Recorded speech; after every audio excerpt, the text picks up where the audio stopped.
adalah gembalaku, takkan kekurangan aku.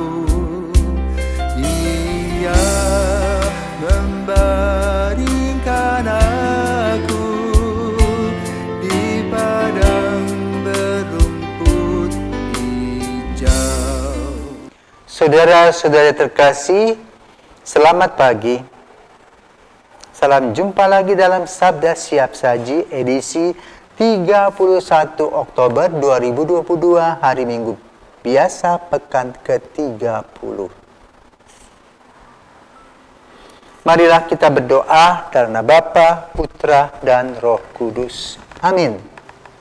Allah Bapa yang Maha Pengasih, dalam diri Yesus Kristus Putramu, Engkau memberi kami teladan cinta kasih sejati.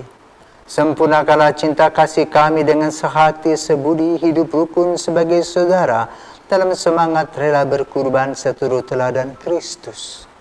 Sebab Dialah yang hidup dan berkuasa bersama Dikau dalam persatuan Roh Kudus Allah sepanjang segala masa.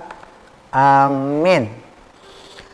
Tuhan bersamamu dan bersama rohmu. Inilah Injil Yesus Kristus menurut Lukas.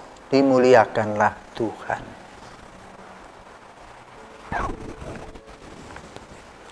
Yesus bersabda kepada orang Farisi yang mengundang dia makan, "Bila engkau mengadakan perjamuan siang atau malam, janganlah mengundang sahabat-sahabatmu, saudara-saudaramu, kaum keluargamu, atau tetangga-tetanggamu yang kaya. Karena mereka akan membalasnya dengan mengundang engkau pula, dan dengan demikian engkau mendapat balasnya. Tetapi bila engkau mengadakan perjamuan, undanglah orang-orang miskin, cacat, lumpuh, dan buta. Maka engkau akan berbahagia, karena mereka tidak mempunyai apa-apa untuk membalas engkau. Sebab engkau akan mendapat balasnya pada hari kebangkitan orang-orang benar." Demikianlah sabda Tuhan, terpujilah Kristus. Bapak, Ibu, saudara-saudari yang terkasih di dalam Kristus. Ketika beberapa saat saya tinggal di Roma, maka sesekali pergi ke kota. Ternyata di Roma ada satu karya karitatif yang tiap hari dilakukan oleh kelompok yang bernama kelompok Karitas. Mereka senantiasa mempersiapkan makan malam untuk para peregrinus, para pengembara. Dan dari setiap hari berganti tempat dan diumumkan. Banyak orang tidak dapat makanan. Siapakah yang memberi makan? Ternyata yang memberi makan adalah Gereja Katolik Roma. Dari mana sumber keuangan itu? Ternyata sumber keuangan itu berasal dari berkat apostolik dari Paus yang dibuat, atau boleh katakan dengan tanda petik diperjualbelikan. Dan uang itu dikumpulkan untuk memberi makan orang-orang yang berada di daerah kota Roma.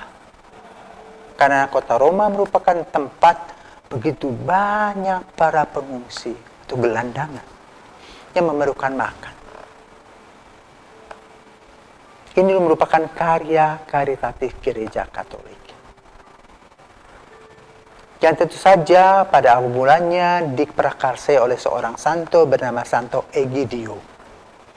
Maka dalam kelompok Egidio, setiap sebelum Natal mereka kumpulkan anak-anak di seluruh dunia untuk memberi mereka makan. Tentu makan yang besar.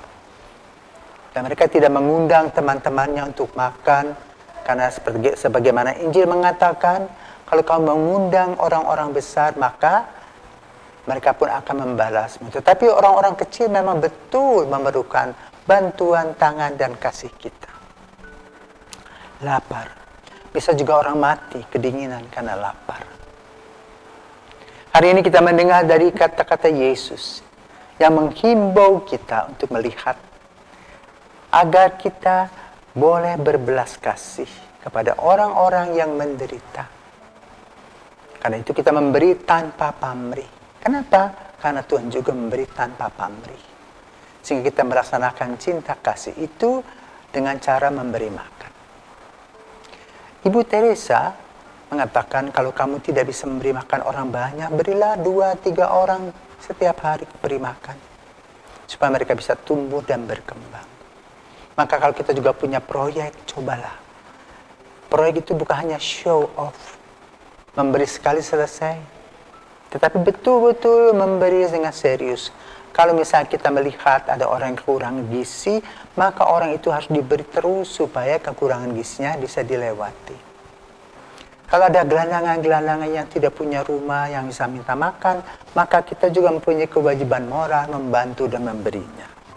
Tidak harus kepada semua orang, tapi orang-orang yang diutus Tuhan kepada kita.